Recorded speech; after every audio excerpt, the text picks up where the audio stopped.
So there are so many ways of doing humanitarian outreach, and we're not telling you there is one right or one wrong or better or worse. You have to find that out for yourself. But this is a model that we use a lot of the time, right?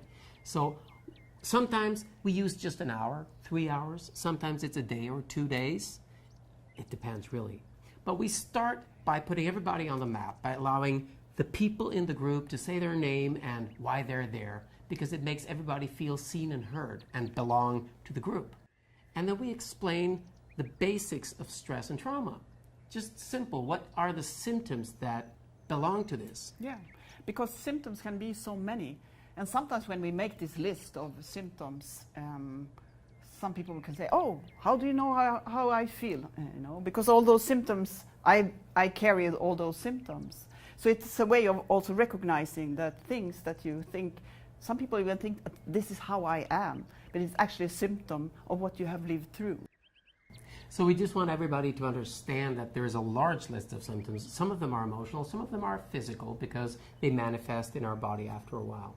So after that, we just get together everybody and we do a simple self-tapping. So we do the actual tapping and everybody follows, so they've done it once. Now the idea that we have in our model of teaching this is that if you tap yourself at least 3 times, you will have understood the essence of it. So the first time is a self-tapping that everybody does in a group. And then we ask them to reflect. Did you feel anything? Was it okay? Sometimes if there's time, we ask them to connect to something before we do it and give it a number from 0 to 10, and 10 is a lot and 0 is nothing, so they can relate to a difference. But after we've gone through the first round, we usually ask them to tap on each other. Mm-hmm. Because this of tapping each other makes a completely different experience. Because when somebody is doing these techniques for you, on your body, it is different because there is somebody there for you. Somebody is caring for you. Somebody's touching you. And touch is connection, and connection is healing. There's also this that you can just relax into whatever it is that you need to heal. So all these components makes it, for most people, I would say 98.5 or 99%, a different and more profound release of symptoms of stress and trauma. Yeah. And the tapping of the other person is usually done twice, by one person to the other and the other way around. So now we've done it 3 times. So after this, we explain to them that music is one of the activities that engages most parts of our brain in a magical way more than anything else. And it's also a way of community healing, because when we do music, we move together, we breathe together, and we sing together. Yeah, because it is like when you are stressed or traumatized, actually your whole system is out of sync. You need to find again the rhythm. You need to get back into rhythm, and everything needs to start moving again, whether it's thoughts and feelings and your body. When it starts moving, you're back into life again. Yeah, and Bessel van der Kolk, with the book The Body Keeps the Score, the trauma expert, we've quoted in several places here because we think his work is fantastic. He says that it's all about making people associate back into the now of their body in as joyful way as possible, so that they can relate to the memories as something else other than they're in right now. So that's why the music is really good and powerful. So what we've done is we've done trauma tapping songs, and we have them. You can check out the videos. They're on the website in this series. But a trauma tapping song has all those elements. It's the actual treatment, but it's also remembering it. It's easy for kids to join. It's playful.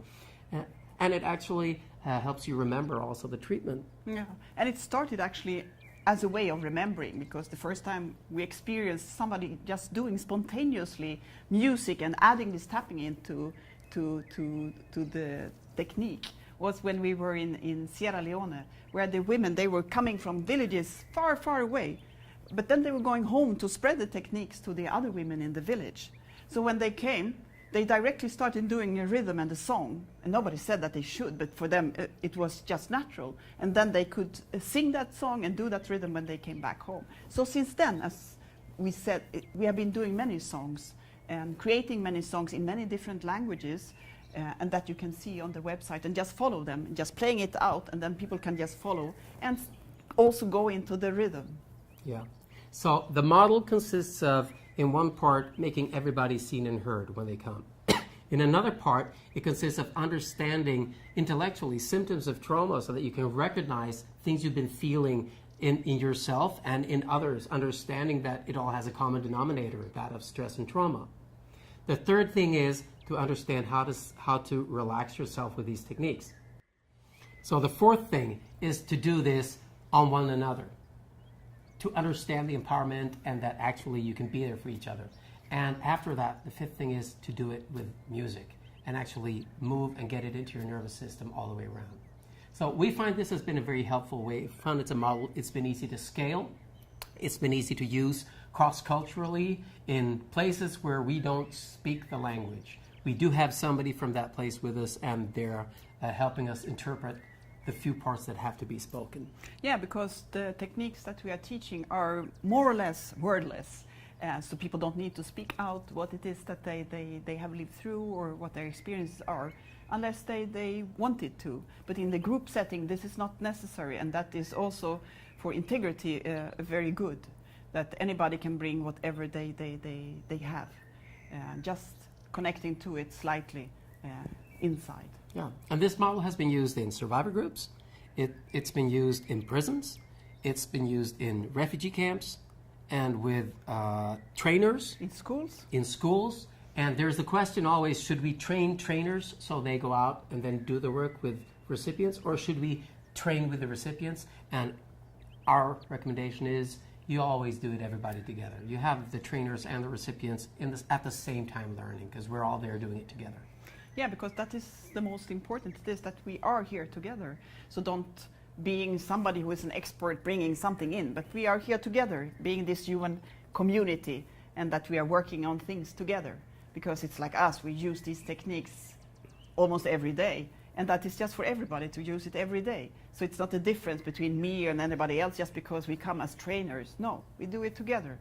Beneficiaries, trainers, staff, whoever is there. Also to break hierarchies, to see that, yeah, we are all here together. Especially the leaders and the experts of that community, because everybody has to see and understand that we're in this together.